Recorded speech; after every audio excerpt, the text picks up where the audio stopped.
त्याच्या पुढच्या भागाला सुरुवात करूयात. तुला कधीपासून परमिशनची गरज लागली? ऑफिससाठी तयार होतच कुणालने प्रथमेशला विचारलं. मी आज खरंच ऑफिसला जायचं नाही. रूममध्ये नजर फिरवतच प्रथमेशने विचारलं. मी खाली आहे. प्रथमेशच्या बोलण्यातला ऑकवर्डनेस ओळखून पियाने तिकडूनच काढता पाय घेतला होता. हं, बोल आता.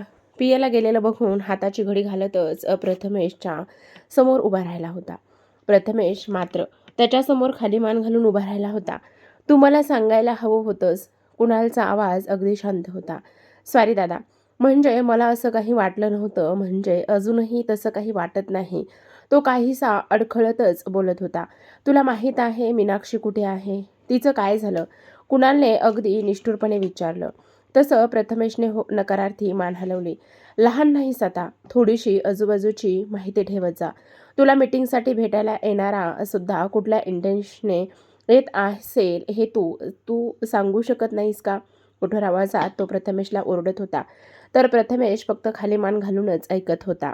तुला माहीत होतं ती मीनाक्षीची रिलेटिव्ह आहे? कुणालने विचारलं. तसं समोर उभे असलेल्या प्रथमेशने होकारार्थी मान हलवली. मीनाक्षीने सुसाईड अटेम्प्ट केला आहे. तिचं पुढे काय झालं हे कोणालाच माहिती नाही. कुणालने सांगितलं. तसं प्रथमेश अविश्वासाने त्याच्याकडे बघितलं. करुणा तुझी मैत्रीण म्हणून तुला भेटायला आलेली की मीनाक्षीचा बदला घ्यायला माहीत नाही. पण म्हणूनच तुझं लग्न उद्या होणार आहे, कुणालने शांतपणे सांगितलं. पुढचे काही दिवस कोणावरच विश्वास नको ठेवूस. कोणावरच नाही. अगदी आपल्या मागेरकी कोण आहे माहिती नाही म्हणून फक्त वानरसेनाच. पण त्यात सुद्धा त्यांना कोणी त्रास देत नाही. ते कोणत्या प्रेशरखाली नाहीत हे त्यांच्या बोलण्यातूनच समजण्याचा प्रयत्न कर. आणि नंतरच त्यांच्या बोलण्यावर विश्वास ठेव. शब्दापेक्षा नजर ओळखायला शिक. आवाजात नाराजी असली तरी शांतपणे बोलत होता. प्रथमेशने नकारार्थी मान हलवली. दादा तू खरंच वहिनीला तिकडे पाठवणार आहेस? प्रथमेशने काहीसा नाराज होऊनच विचारलं. माझं थोडं काम आहे. मी बाहेर जाणार आहे, कुणालने त्याला आवरतच सांगितलं. इथे आम्ही आहोत. त्यांना तू तिकडे नको पाठवूस. त्यांच्या आवाजात काळजी होती. तिला थोडे दिवस जाऊ देत. तिला सुद्धा थोडा चेंज मिळेल. कुणालच्या या बोलण्यावर प्रथमेश गप्प बसला होता. दादा तुला खरंच असं वाटतंय करुणाने काही केलं असेल? प्रथमेशने काहीसा घाबरतच विचारलं. तसं त्याला अपेक्षित रिॲक्शन कुणालकडून मिळालीच. सॉरी, म्हणजे ते मला कुठलीही रिस्क नकोय. लग्न होईपर्यंत तू बाहेर जायचं नाहीस. कुणालच्या बोलण्यावर प्रथमेशने मान हलवली असली तरी त्याचं समाधान झालं नव्हतंच. तुमच्या लग्नात काही प्रॉब्लेम आला तर ते पियाला मला चालणार नाहीच. पण त्यांचं बोलणं तिच्या घरच्यांच्या मनात जी भीती आहे ती खरी ठरेल. आणि तसं झालं तर तू कायाला आणि कदाचित मी पियाला गमावून बसेल कायमचं. त्यांचा विश्वास तुटेल. काहीसा भावूक होऊन शून्यात हरवून तो बोलत होता. तसं झालं तर मीनाक्षीच्या जागेवर काया नाही हे मी कधीच होऊ देणार नाही. मनात आलेल्या विचारानेच तो गोंधळून गेला होता. करुणा आपण लवकरच भेटू भानावर येत त्याने मनातच ठरवलं. दादा पण तुला कसं माहिती मी तिला भेटलो होतो? प्रथमेशने विचारलं. तसं त्याने डोळे मोठे करतच त्याच्याकडे पाहिलं. ती ऑफिसला आलेली. मी कुठे गेलो नव्हतो तिला भेटायला. मी जातोय. आज घरूनच काम करतोय. कुणालची रोखलेली नजर बघून प्रथमेशने औंढा गिळतच सांगितलं आणि तिकडून निघाला. मी इथे नसेन तेव्हा नीट लक्ष दे. मागून कुणालचा कडक आवाज आला. तसं त्याने मागे एकदाही वळून न बघता होकारार्थी मान हलवली. त्याला तसं जाताना बघून कुणाल गालातच हसत होता. पण काहीतरी आठवलं तसं तो गंभीर झाला. केबिनमध्ये बसून त्यांचं काम चालू होतं. पण अचानक काम करताना त्याला काहीतरी जाणवलं. तसं त्याने पूर्ण ऑफिसच्या CCTV फुटेज चेक केलं. प्रथमेशच्या केबिनमध्ये कोणीतरी ओळखीची जाणवली. तसं त्याने प्रथमेशच्या केबिनमधले CCTV ऑन केले. मोहिते फॅमिली धोक्यात आहे हे समजल्यावर त्याने प्रत्येक केबिनमधल्या CCTVचा ॲक्सेस स्वतःकडे घेतला होता. सहज म्हणून त्याने ते फुटेज ऑन केलं होतं. पण त्यात त्याला करुणा दिसली होती. करुणा म्हणजे मीनाक्षीची चुलत बहीण आणि तिच्याचमुळे झालेली प्रथमेशची मैत्रीण. मीनाक्षी इतकीच मॉडर्न आणि फुल ऑफ ॲटिट्यूड तीच आहे का याची खात्री करण्यासाठी त्याने काही वेळ तो फुटेज नीट निरखून बघितला. त्यानंतर सुद्धा शंका होतीच म्हणून रिसेप्शनवर फोन लावून कन्फर्म केलं होतं. रिसेप्शनमधून कन्फर्म झालं. त्याचवेळी प्रथमेश आणि कायाचे लग्न त्याने फिक्स केलं होतं. आधीच प्रॉब्लेम कमी नव्हते की अजून तो काही वाढवून घेणार होता. तिच्या येण्याबद्दल ना त्याने प्रथमेशला काही विचारलं होतं ना तिचा शोध घेतला होता. बस निर्णय घेऊन मोकळा झाला होता त्या दोघांच्या लग्नाचा. तसंही कारण होतंच. पियाच्या अशा अवस्थेत घरातून लग्न पोस्टपोन करण्याचा विचार चालू होता. म्हणून त्याने लगेच लग्न लावण्याचा निर्णय घेतला होता, जेणेकरून अजून लेट नको आणि कारणसुद्धा तो दुसरं सांगू शकेल. तुम्ही प्रथमेशला ओरडलात का? पियाने आत येत चिडूनच विचारलं. तसं विचारात हरवलेला तो भानावर आला. आधीची गरीब गाय होती तिची बरी होती. आता तर मला हिच्यावर ओरडता सुद्धा येत नाही. तिच्याकडे बघून नकारार्थी मान हलवतच तो पुटपुटला. त्याचं उद्या लग्न आहे आणि तुम्ही कशाला त्यालाच ओरडताय? ती काहीच बोलली नाही म्हणून पुन्हा तिच्यावरच ओरडली. लग्न आहे ना, ते त्याला एन्जॉय करायला सांग. उगाच जास्त आगाऊपणा करायला नको लागूस. आणि माझ्यावर कोणाची बाजू घेऊन बिलकुल भांडायचं नाही. मला आवडत नाही. तिच्याजवळ जात त्याने तिला मिठीत घेतलं आणि ती पुढे काही बोलणार त्याच आधीच तिच्या ओठांना आपल्या ओठांनी कैद केलं. तुमचं आता हे नेहमीचंच झालं आहे. रागाने त्याला लांब ढकलतच तिने ओठ पुसले. तू फक्त माझ्या बाजूने. त्यांच्या नाही. बाय. तू अजिबात काम नाही करायचं, फक्त आराम करायचा. तिच्या गालावर ओठ टेकवत त्याने हसतच सांगितलं आणि ऑफिसला जायला निघाला. गालावर हात ठेवूनच ती त्याला बघत होती. त्यालाच बघून गालात हसू अडवले. जाणार होतच. ही काय पद्धत आहे? दादाने तिला गेस्ट हाऊसमध्ये राहायला सांगितलं आहे. मला माझ्या रूममध्ये नाही. प्रथमेश विरुद्ध वानरसेना असा सामना रंगला होता, ज्यामुळे पूर्ण मोहिते कुटुंब दुमदुमलं होतं. आता मला सांग, तुझ्या हातावर आम्ही मेहंदी काढू शकतो का? माधूने कमरेवर हात ठेवूनच विचारलं. मेहंदी काढताना हा नाचणार नाही त्याची व्हिडिओ काढू शकतो का? मानव तयारच होता. आजी, ही काय पद्धत आहे? प्रथमेश चिडूनच विचारत होता. आजीने सांगितलं आहे, लग्न आहे तर नवरा नवरी एकमेकांना भेटणार नाहीयेत. माधूने मधच नाक खुपसलं. हो ना, मग तिला गेस्ट हाऊसमध्ये पाठवा आणि तिकडे जे काही आहे ते करा. मी कुठेही जाणार नाही. प्रथमेशने तिकडे सोफ्यावर मांडी घालत सांगितलं. तुला तुझ्या रूममध्ये जावंच लागेल. वानरसेना तालासुरातच ओरडली. लग्न झाल्यावर ती इथे येईल. आत्ताच कुठे तिला आणताय? तो हसतच ओरडला. बंगल्याला एक फेरी मारून आम्ही तिला पुन्हा इथेच आणू. झालं समाधान. आता निघायचं आणि रूममध्ये जायचं. समजलं? काया यार दी, तू सुद्धा. आजी, तू तरी नातवाची बाजू घे. स्नेहाच्या बोलण्यावर तो अजूनच चिडला होता. रागवलेल्या स्नेहाला सर्व वानरसेनेने मनवलं होतं आणि त्यामुळे आता त्यांची मस्ती चालू झाली होती. दादा, तू तरी सांग ना, तू कायाला गेस्ट हाऊसमध्ये जायला सांगितलं होतंस ना, तर हे बघ, हे मलाच. प्रथमेश, तू आज घरून काम करणार आहेस. रूममध्ये जाऊन काम कर. कुणालने हसू अडवतच सांगितलं. तसं प्रथमेशला सर्वच हसू लागले होते. सर्व पार्टी बदलू आहेत. चिडवतच तो रूममध्ये गेला, पण त्याच्याही चेहऱ्यावर हसू आणि डोळ्यात पाणी होतं. खूप दिवसांनी मोहिते हाऊस त्यांच्या मस्तीने दणदणलं जात होतं. लग्न झालं की कायाला मी रूममध्ये घेणारच नाही. जाता जाता मध्येच थांबून तो ओरडला. उसमें तेरा घाटा, हमारा कुछ नहीं जाता. खालून वानरसेना ओरडली, ज्याची सुरुवात कुणालने केली होती. तिकडेच उभी असलेली काया खाली मान घालूनच हसत होती. तर त्यांची ही आगळीवेगळी मस्ती बघून नुकतीच आलेली जाधव फॅमिली गालात हसत होती.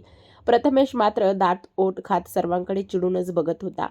पिया, अगं हे असं अचानक काय झाले? कविताताईंनी पियाला आणि कायाला समोरासमोर बसून कठोरपणे विचारलं. लग्न होणारच होतं ना, म्हणून थोडं लवकर, बाकी काही नाही. उगाच काहीतरी सांगायचं म्हणून ती सांगत होती. तिने सांगितलेलं कारण अजिबात पटण्यासारखं नव्हतं. ते तिला सुद्धा माहिती होतं, पण तरीही तिने ते सांगितलंच होतं. लग्न होणार होतं ना, तरी इतकी घाई का? कविताताईच्या बोलण्यावर त्या दोघी शांत होत्या. काया, तू काही लपवत तर नाहीस ना गं? कविताताईंनी नजर रोखूनच तिला विचारलं. अगं आई, काहीही काय झालंय तुझं? काया काहीसा चिडूनच बोलत होती. काहीही काय? हिच्यासोबत इतकं काही झालं, पण यांच्याकडे बघून असं अजिबात वाटत नाही. इथे हे अशी तयारी करत आहे जसं काही झालंच नाही. आणि कुणाल त्यांच्याकडे बघून कोण बोलेल? काही दिवसापूर्वीच त्याने त्याचं बाळ गमावलेलं आहे म्हणून. कविताताई नाराज होऊनच बोलत होत्या.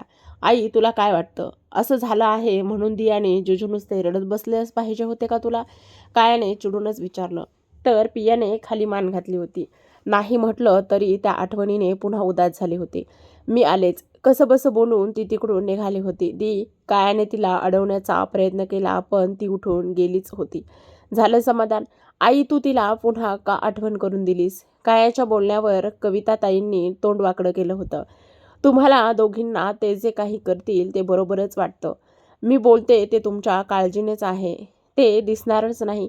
कविताताई चिडूनच बोलल्या. कविता, इथे आपण मुलीच्या लग्नाला आलो आहोत ना? तू आता इथे वाद घालणार आहेस का? दामोदरराव कविताताईंना शांत करत होते, पण कविताताई काही त्यांचं ऐकायला तयारच नव्हत्या. तुम्हाला मीच दिसते, पण हे नाही दिसत पियाचं लग्न ते असं अगदी अचानक, आणि आता कायाचं सुद्धा तसंच. काहीतरी करायला वेळ हवा की नको? कविताताई नाराजीनेच बोलल्या. आई, हे लग्न होणारच होतं ना. 10 दिवसांचा फरक आहे फक्त, आणि आपली तयारी सुद्धा झालीच आहे की ग सर्व.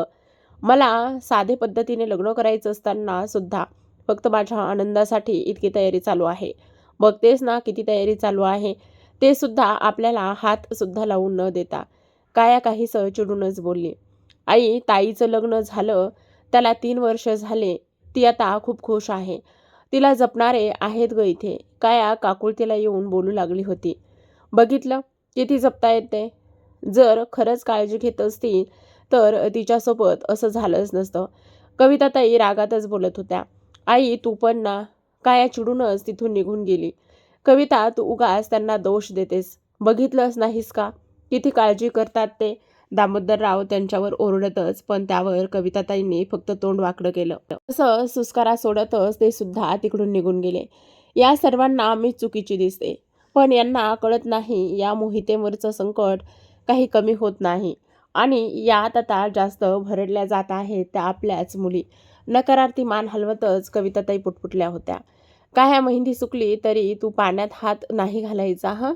तसं थोड्या वेळाने हळद लावतीलच, पण ठीक आहे, निदान तोपर्यंत तरी पाण्यापासून सावध राहा. ताराने हसतच सांगितलं. तसं कायाने हसतच मान डोलावली. कविताताईंसोबत नुकतंच बिनसलं होतं तिचं, पण ते चेहऱ्यावर दाखवून या सर्वांचा मूड तिला घालवायचा नव्हता, म्हणून ती शांत होती. घरात लग्न होतं त्यासाठी कायाच्या हाताला मेहंदी लावली होती. तिची इच्छा नसताना सुद्धा पूर्ण हातावर दुल्हन मेहंदी काढली होती, तेही प्रथमेशचं नाव लपवून.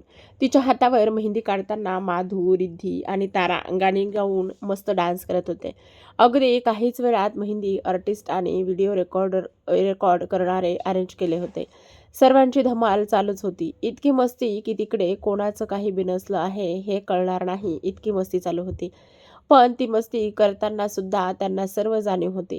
काया सोडल्यास बाकी कोणीच हाताला मेहंदी काढली नव्हती. पिया आणि स्नेहाला थोडा वेळ बाहेर बसायला दिलं होतं. त्यानंतर त्यांना त्यांच्या रूममध्ये आराम करायला पाठवलं होतं. पिया रूममध्ये आराम करत असली तरी स्नेहाने मात्र तिच्यासोबत प्रथमेशला सुद्धा अडकवून ठेवलं होतं.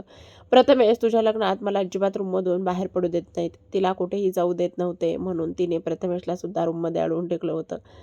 आणि बस त्याला पिडण्याचं काम चालू होतं. तुला काय इथे माझं लग्न असून सुद्धा बाहेर पडू देत नाहीत? त्याने तोंड वाकडं करतच सांगितलं. तसं ती हसायला लागली. ए दी, तू कायासोबत बोललीस ना?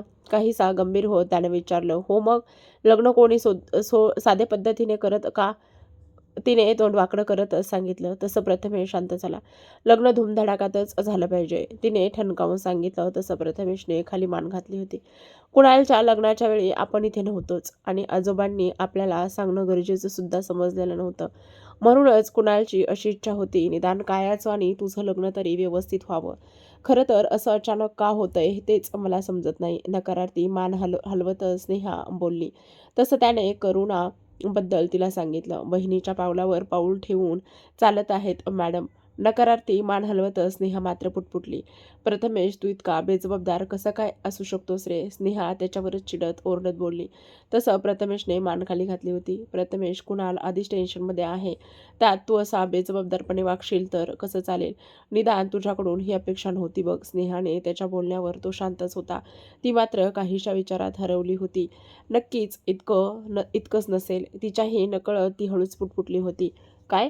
त्याने ते नीट ऐकलेलं नव्हतं, म्हणून पुन्हा विचारलं होतं त्याने तिला. तुझ्या रूममध्ये जाऊन काम कर जा, मी थोडा वेळ झोपते, तिने सांगितलं. तसं तो त्याच्या रूममध्ये सुद्धा निघून गेला होता. कुणाल, तुम्ही आता इथे यायला पाहिजे होतात. झोपूनच ती रडत होती.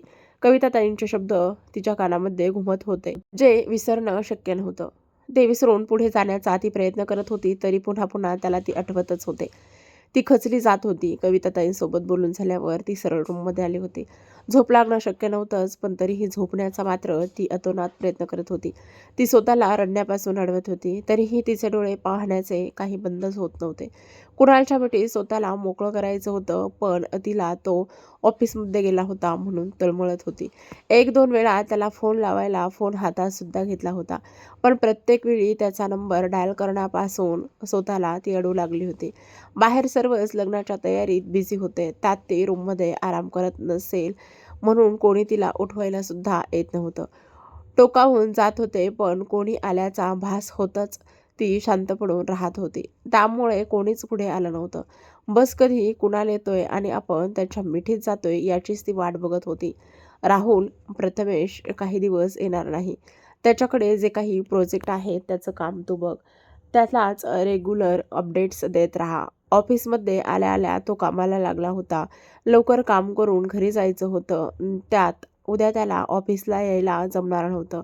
ऑफिसला आल्यापासून तो कामात पूर्ण गुंतला होता की त्याला अजिबात वेळ मिळाला नव्हता. पियाची खूप आठवण येत होती, त्यामुळे त्याला अस्वस्थ वाटत होतं, पण तरीही तिला फोन लावण्याची फुरसतसुद्धा मिळाली नव्हती. यशवंत, तुझ्याकडे उद्याचा दिवस आहे. मला त्यांची डिटेल्स हवी आहे. आता तेच आहे जे आपल्याला मीनाक्षीपर्यंत पोहोचू शकतात. मीनाक्षीपर्यंत पोहोचलो की खरा गुन्हेगार कोण आहे ते कळायला वेळ मिळणार नाही. मध्येच आलेल्या फोनवर तो बोलत होता. व्हॉट तळघर? ठीक आहे, तिकडे अजून काय मिळतंय ते शोधा. त्या तळघराचा दुसरा टोक कुठे आहे ते बघा. मी आलो की पुढे काय करायचे ते बघू. मला 2 दिवस कुठेच जायचं नाहीये आणि मिळणार नाहीये. 2 दिवसांनी जे काही असेल ते बघू. काही झालं तरी मला त्यांची डिटेल्स 2 दिवसात हवी आहे. त्याने कडक आवाजात सांगितलं आणि फोन कट केला. पिया आता आत बसूनच काहीच दिवस मग त्याला मी सोडणार नाही. फोन कट केला तसं तो रागातच स्वतःशी बडबडला. तिची काळजी वाटत होती म्हणून त्याने तिला फोन लावला होता. तू ठीक आहेस ना? त्याने हातात ब्लेझर घेत केबिनच्या बाहेर जाताच विचारलं. थोडा वेळ मिळाला तसं त्याने तिला फोन केलेला. तर कितीही स्वतःला सावरण्याचा प्रयत्न केलं तरी त्यांचं नाव बघून ती स्वतःला नॉर्मल ठेवू शकली नव्हती. आणि तिचा तसा आवाज ऐकून तो स्वतःला तिच्याकडे जाण्यापासून अडवू सुद्धा शकला नव्हता. तर प्रेक्षकांनो, इथून पुढे कथेचे रेग्युलर भाग येतील. धन्यवाद.